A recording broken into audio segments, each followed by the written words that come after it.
Di depan gue sekarang ini sudah ada satu box besar yang di mana di sana tuh ada gambarnya Optimus Prime dan di sini ada DLX yang artinya ini dari Trizero. Cuman bedanya adalah di sini tulisannya bahasa Jepang. Jadi ini merupakan Optimus Prime yang gue sendiri jujur aja ya, ini kali pertama gue lihat yang boxnya macam kayak gini, tulisannya Jepang gitu ya dengan nama Optimus Furaimu dari filmnya Bambu Robi, dan ini bener-bener kayak ya buat gue unik gitu ya, dan gue nggak tahu apakah dia sama aja atau ada bedanya. Biasanya kan kalau versi Jepang tuh ada bau-bau yang lebih ada gimmick-gimmick tertentu gitu ya, tapi untuk bisa tahu apakah ada beda atau enggak, kita langsung bongkar aja isinya kayak gimana.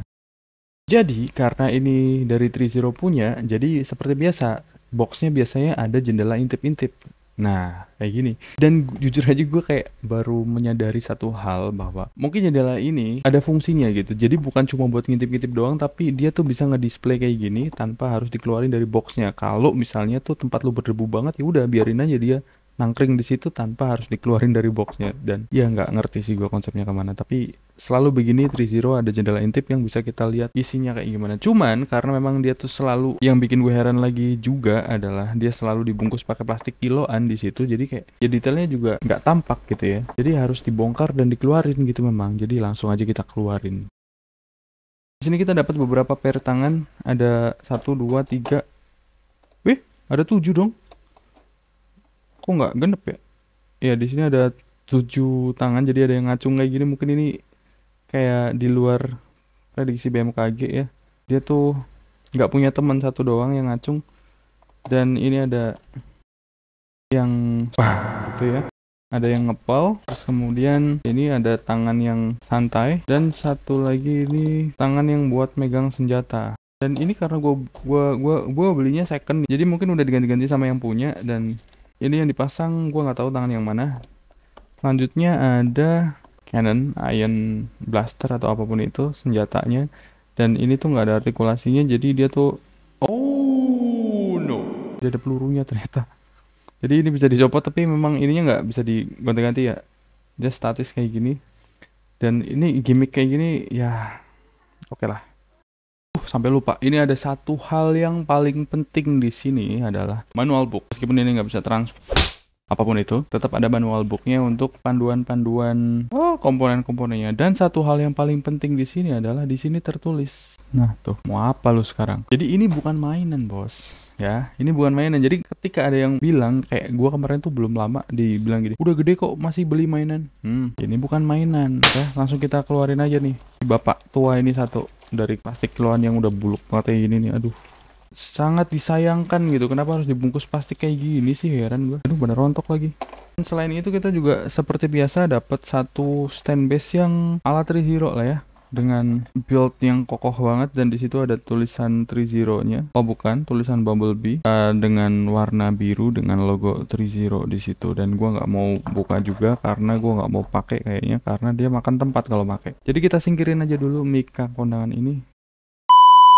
Kita bahas dari si bapaknya ini. Kita pasang dulu untuk cerobong knalpotnya. Ini dia penampakan Optimusnya dengan detail-detail seperti ini yang bakal kita bahas lebih lanjut setelah ini. Pertama, kalau dilihat dari posturnya ini udah kokoh banget dan gede gitu ya. Dibanding punyanya si itu Rise of the Beast ya, ini jauh, dia lebih keker, lebih gede dadanya, lebih gede bagian sininya. Jadi ini versi keker dari Optimus, dan sejauh ini aduh copot apa nih. Gue paling suka desain Optimus itu yang ini memang.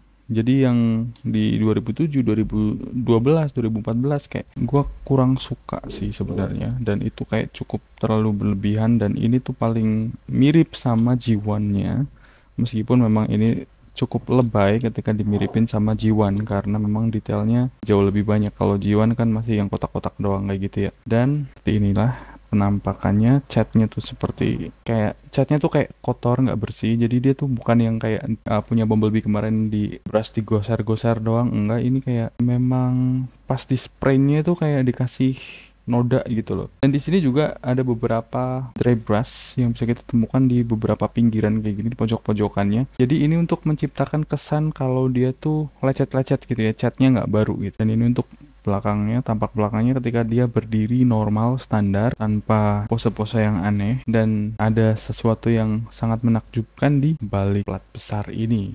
Dan itu nilai jual yang setahu gue dari dulu memang diunggulkan sama Trizero dalam berjualan Optimus Prime. Di sini ada detail-detail yang gerak juga tuh. Jadi ketika lengannya gerak tuh, dia bergerak.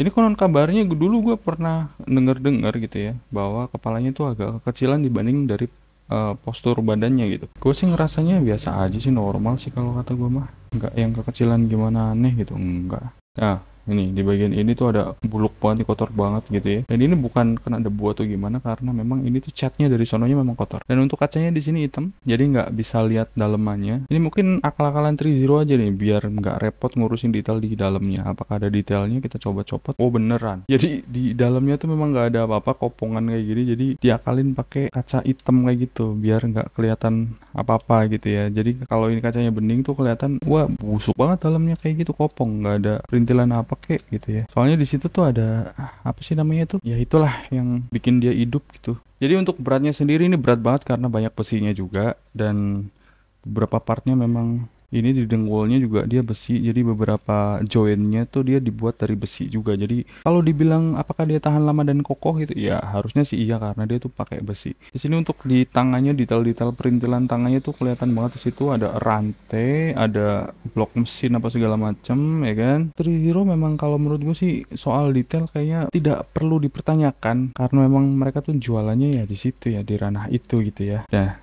ini perutnya yang kayak gua kemarin bilang bahwa Optimus Prime di seri ini dia tuh nunjukin banget perutnya tuh berotot gitu, banyak perintilan kayak gitu tuh. Apa sih namanya, serat-serat besi di sana ceritanya tuh yang bikin dia tuh terlihat lebih perkasa gitu. Dan lanjut di bagian belakang, ini yang paling spesial dari figur ini adalah ini dia. Bisa dilihat di situ, gue paling suka di bagian ini memang sedari dulu Optimus tuh. Dia tuh nggak main-main gitu. Jadi untuk transisinya tuh nggak ada gitu. Bisa dibilang tuh halus banget gitu. Jadi nggak tuh 2, 3. Nggak. Jadi kayak nyaman aja gitu ngelihatnya. Cuman sayangnya adalah ketika dia berdiri biasa ya hilang semua gitu. Hilang semua tuh. Dia bakal cakep tuh kalau nunduk ya, tapi ngapain ya posenya nunduk mulu kayak gini, ngapain? Atau dia posenya digantung aja gitu ya. Cakep tuh.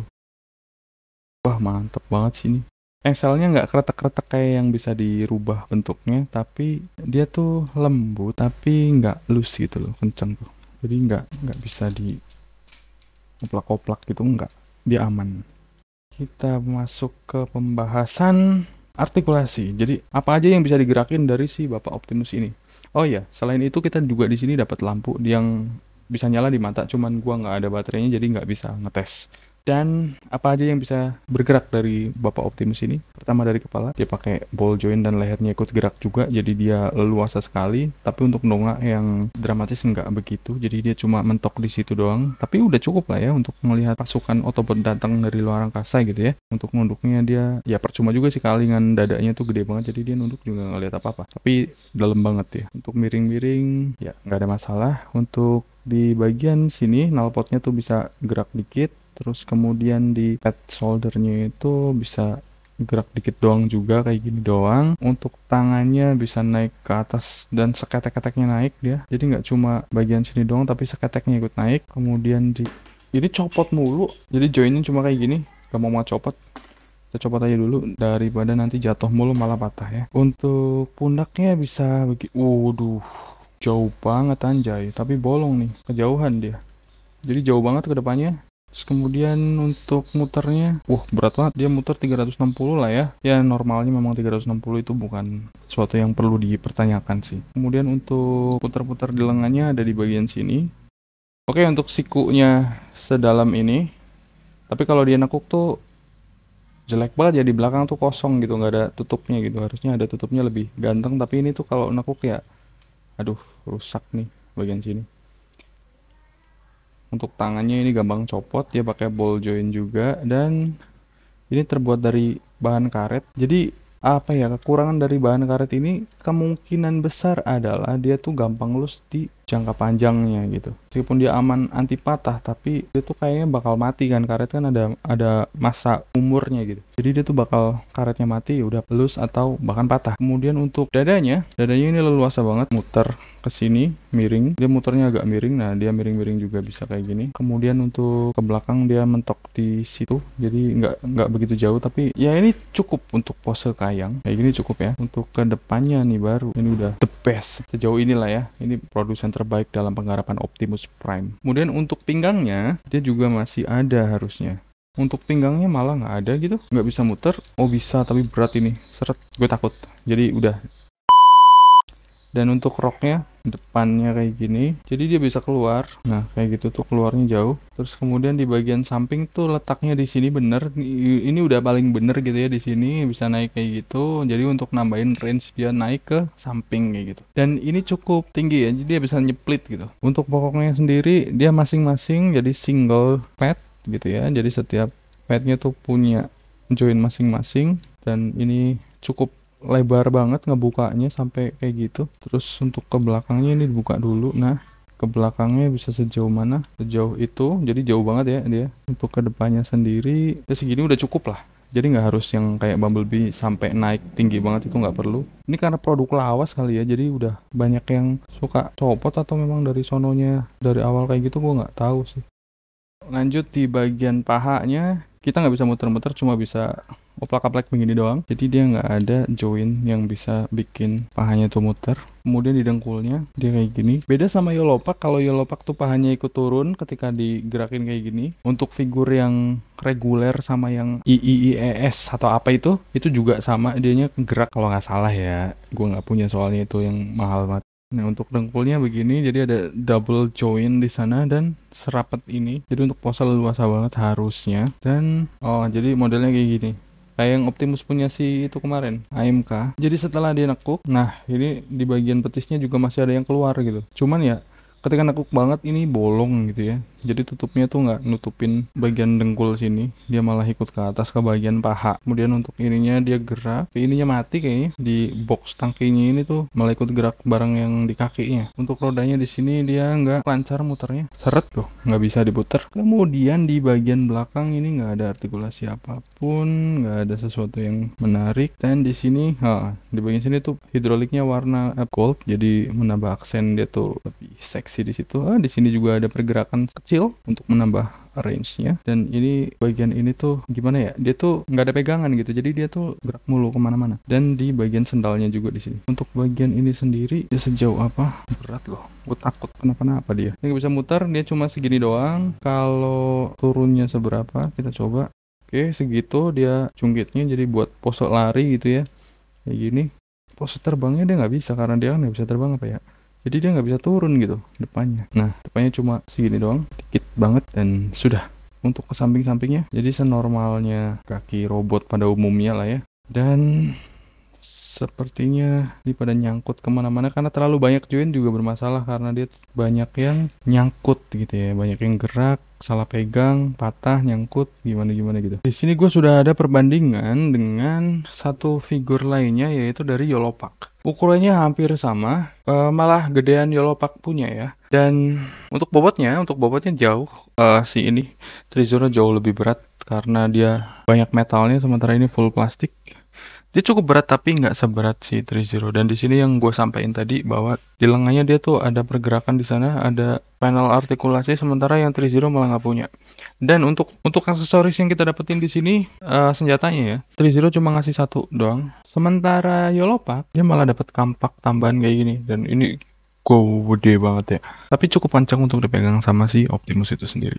Nah, kita lihat perbandingan dari sisi ini ya, per detail-detailannya yang mereka punya berdua. Apa aja bedanya dan mana yang lebih oke. Kita awali dari paintingnya dulu, bahwa untuk catnya di bagian warna silvernya, Yolopak ini cenderung lebih mudah, dan untuk bagian hitam-hitam besinya itu memang ya kayak yang gue sampein kemarin di AMK itu, mereka itu nggak ngasih cat yang proper gitu untuk bagian besi-besinya, jadi kita harus ngecat sendiri. Jadi udah dipasang kayak gini capek banget pasangnya, terus kemudian kita harus bongkar lagi ngecat ulang gitu kan, kayak banget ya. Dan untuk jarinya di sini di Yellowpack justru dia dapat artikulasi per jarinya satu-satu ya. Dan itu bikin stres juga pas masang.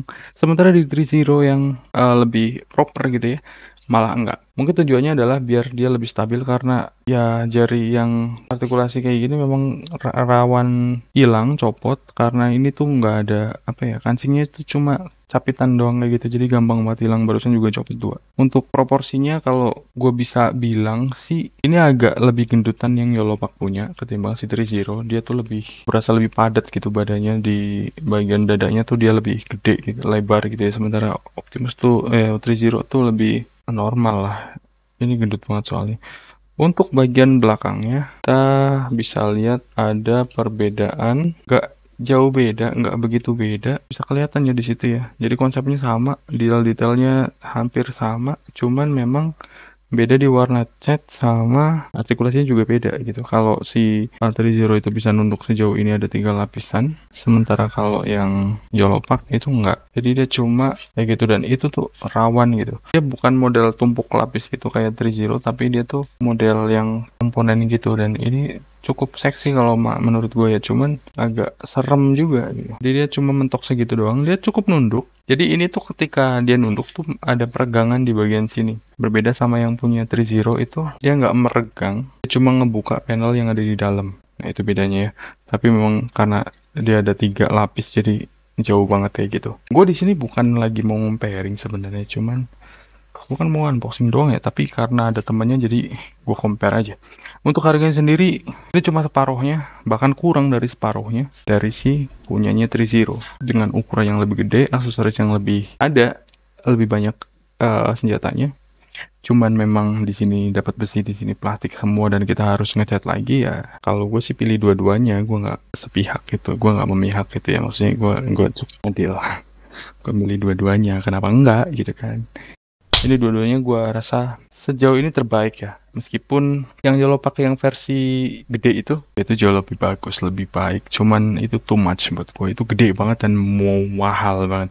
Untuk pose bisa apa aja, semua pose harusnya si Optimus itu bisa, landing pose, berantem apa segala macem. Kalau ini agak sedikit terbatas karena punggungnya nggak seluas 3.0. Terus kemudian untuk videonya gue udah pernah buat di channel gue, jadi bisa diintip di sono. Dan udah, bye.